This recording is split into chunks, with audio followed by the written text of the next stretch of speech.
miembros de Fuerzas Armadas Ilegales, específicamente paramilitares, puesto que, tal como se ha informado, las cientos de muertes mayoritariamente han sido cometidos por paramilitares. Al no haber una investigación respecto de esos hechos y el hecho de que los miembros paramilitares continúen en el resguardo Cancuamo, los coloca a los beneficiarios en una situación de extrema gravedad de urgencia.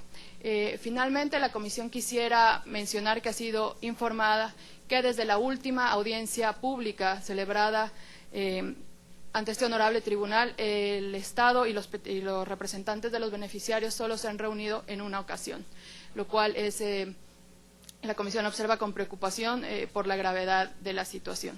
Es todo por la Comisión Interamericana. Muchas gracias, doctora Quintana. Y procedería ahora que el Estado ejerza su derecho a la réplica, si lo tiene a bien. Tiene la palabra doctor Echeverri. Gracias, señor presidente. Nosotros, como funcionarios del Estado, no podríamos negar que lo que ocurrió contra el pueblo Cancuamo hace varios años fue terrible. Fueron unos actos repudiables.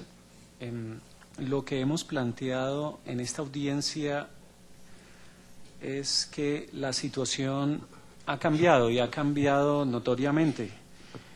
El Estado sí ha respondido, sí ha enviado información a la Honorable Corte. El último informe es de finales de abril, donde se hace una relación de todas las investigaciones que se están llevando a cabo en la Fiscalía General de la Nación.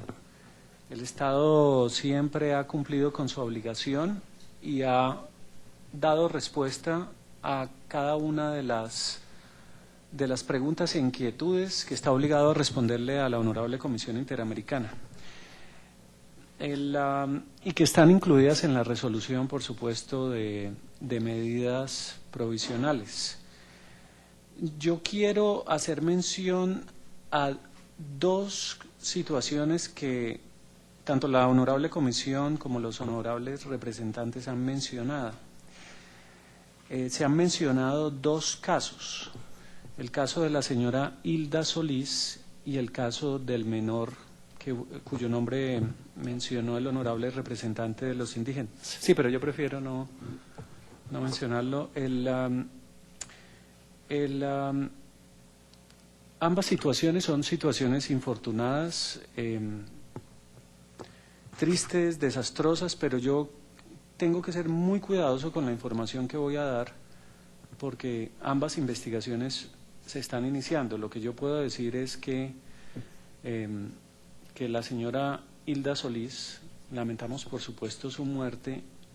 La señora Hilda Solís, según la información que poseemos en este instante, perteneciente a la etnia Cancuama, según la información que poseo, y por eso quiero ser lo más cuidadoso posible, fue asesinada dentro de su casa. Y fue asesinada dentro de su casa, y al parecer las investigaciones indican que fue asesinada por una persona que vivía en la casa, y que vivía en la casa y que fue la razón, el motivo, fueron razones al parecer económicas, problemas económicos, problemas de alguna propiedad, de alguna herencia. Pero yo quiero rogarle a la Honorable Corte que entienda la situación. Es una investigación que apenas inicia. El caso del menor, y yo cuento esto porque no es que sean acciones dirigidas a la etnia Cancuama, es crímenes desafortunados que por supuesto repudiamos y rechazamos, que le pueden suceder a cualquier colombiano en las circunstancias que se presentaron. El otro caso es el caso del menor. Según la información que poseemos, hasta el momento el menor estaba entregándole alguna bebida a un soldado, y el atentado fue contra el soldado. El soldado se llamaba Guillermo Quiroz Munive, de 19 años de edad. E infortunadamente había otras personas, entre ellos el menor y otro joven que está gravemente herido. Reitero que según la información que tenemos, no hasta el momento, y eso solo lo puede decir la Fiscalía General de la Nación, hasta el momento no eran acciones dirigidas a los indígenas por su carácter de ser indígenas. Yo quiero también mencionar, infortunadamente venía a esta audiencia la jefe de la Unidad Nacional de Derechos Humanos, pero por un problema de ingreso al país que exige la vacuna con cierta antelación no nos puede acompañar. Pero he recibido una información y yo me identifico con lo que dice la doctora Yomari. Ha habido avances muy importantes en las investigaciones, no todos los que quisiéramos, por supuesto, pero según la estadística que me hizo llegar la fiscal Marlene Barbosa, hay hasta este momento, por todas esas conductas, por homicidios, hay 32 sentencias condenatorias. En este momento hay 35 personas privadas de la libertad por esas conductas e igualmente hay 74 personas afectadas con medida de aseguramiento. En idéntico sentido, hay 52 personas que han sido llevadas a juicios, han sido acusadas. No tengo en este momento mayor información. Si la Honorable Corte lo autoriza, yo les haría llegar el informe de las investigaciones por escrito, se lo pediríamos a la jefe de la Unidad de Derechos Humanos. Pero yo creo que sí hay avances. Uno quisiera que hubiera más avances, pero como están los informes que se ha hecho llegar a la Honorable Comisión Interamericana, ahí están detalladas el curso que están siguiendo las investigaciones. Le voy a dar la palabra a mis colegas con la venia del señor presidente de la Corte. Honorables jueces, juezas, voy a hacer referencia puntual a 5 aspectos, de acuerdo con la intervención presentada por los representantes y la Comisión Interamericana. 5 aspectos muy concretos. El primero, los hechos relatados y que han sido puestos en conocimiento de este tribunal por parte de la Comisión y los representantes son, en su mayoría, los hechos que originaron estas medidas provisionales y, por supuesto, no son los hechos que hoy ocurren.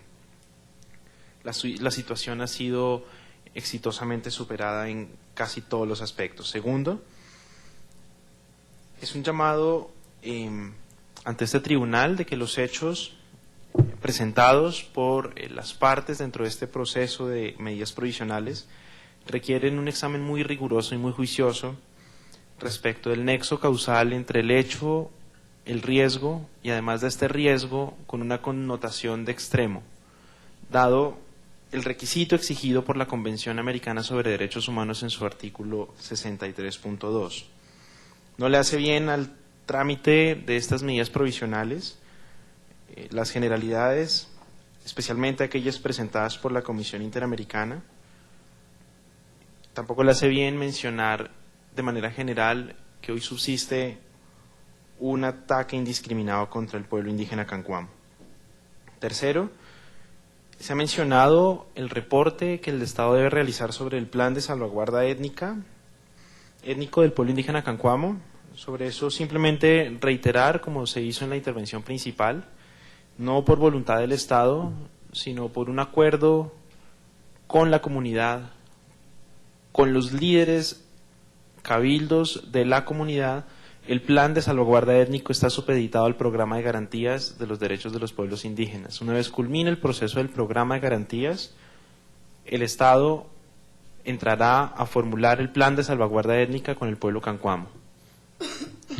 En cuarto lugar, en ningún momento el gobierno ni el programa de protección han desmontado la protección caprichosamente de las personas a quienes su nivel de riesgo le registra ya como no extraordinario. Por supuesto, se trata de una superación de un estado de cosas, de una superación de un estado de riesgo que posibilita al Estado desmontar medidas de protección para personas que ya no se encuentran en situación de riesgo.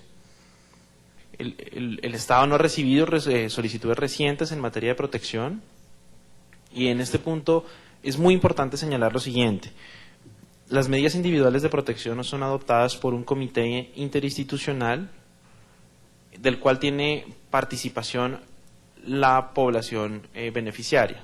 En este caso del pueblo cancuamo, precisamente su cabildo gobernador es quien representa a las poblaciones indígenas de todo el país en este espacio de medidas de protección. Es el espacio idóneo donde se ventilan, se solicitan y se adoptan las medidas de protección de carácter individual, y tampoco en ese espacio se han recibido solicitudes de manera reciente. Finalmente, respecto del retorno, simplemente señalar que en cumplimiento de las órdenes dispuestas por la Corte Constitucional en un auto reciente, auto 383, se ha priorizado en las comunidades de Río Seco y Murillo, lo cual, por supuesto, es de pleno conocimiento de la autoridad indígena del señor Cabildo Gobernador Jaime Arias.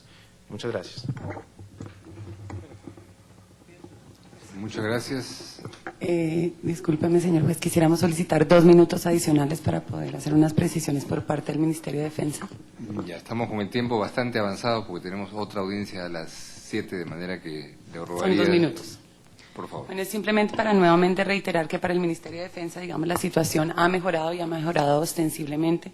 Nosotros consideramos que ya no existen amenazas que impliquen una situación de gravedad y urgencia para la comunidad. Sobre los 2 casos, pues ya el doctor Francisco dio una respuesta. Naturalmente estamos a la espera de lo que digan las investigaciones, pero todo parece indicar que no son amenazas directas contra la integridad de la comunidad. Queremos también reiterar, afirmar que el caso de los incrementos de los asesinatos en Valledupar es cierto. Ha habido un alza en la tasa de homicidios en Valledupar, sin embargo no se ha podido mostrar ningún relacionamiento entre estos y un aumento de la presencia de bandas criminales. Más bien responden a riñas y conflictos, digamos, urbanos que están siendo atendidos por la Policía Nacional con una política clara de prevención de homicidio que se ha venido, instaurando en diferentes ciudades en donde se ha evidenciado un incremento del homicidio, y con eso entonces anotar que estos homicidios nada tienen que ver con la etnia cancuama, que no obedecen a un incremento de las bandas criminales. Y sí, un poco llamar la atención sobre la afirmación hecha por la Comisión en el sentido de la representante de la Comisión Interamericana, en el sentido de que tienen conocimiento de un incremento de miembros de las bandas criminales en territorio indígena cancuamo. De hecho, ni siquiera el pueblo cancuamo nos manifestó de un incremento. Han hablado de presencia ocasional, que como les pude comunicar ha sido atendida directamente por miembros del batallón número 10, quienes han ido a verificar una vez reciben la información de parte de los líderes cancuamos con los que tienen comunicación directa. Entonces, en términos generales, es un poco reiterar el compromiso con la seguridad en la zona y también el compromiso con eliminar, digamos, esos factores que están generando inestabilidad en la ciudad de Valledupar, pero ser muy claro en que, de acuerdo con las apreciaciones que tiene la fuerza pública, esto nada tiene que ver con la integridad y supervivencia de la comunidad indígena cancuamo. Muchas gracias. Muchas gracias.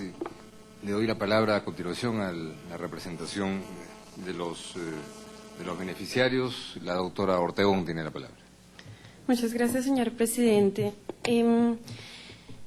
Quisiera recordar en la pasada audiencia celebrada en diciembre de 2008 y también varias ocasiones en las que esta Corte ha señalado que el éxito de las medidas provisionales tiene que ver con justamente una adecuada concertación de las mismas. ¿Esto qué implica? Esto implica algo que en su momento también señaló la Corte y que hasta el momento, por falta de voluntad del Estado, no se ha realizado. Y es justamente una discusión juiciosa sobre la situación de riesgo y la adopción de un plan de protección del pueblo indígena cancuamo. Esto significa que para empezar a proteger a un pueblo adecuadamente, lo primero que hay que hacer es reconocer que existe esa situación de riesgo. Cuando los miembros de la comunidad dicen nos sentimos amenazados porque nos sentimos igual que como nos sentíamos hace una década cuando ingresó el paramilitarismo fuerte al resguardo indígena cancuamo, significa que el Estado debería escuchar a la comunidad y debería adoptar medidas, no decir no hay riesgo. Eso es lo que se esperaría de un Estado que está alerta a la prevención, que es la principal naturaleza de las medidas provisionales.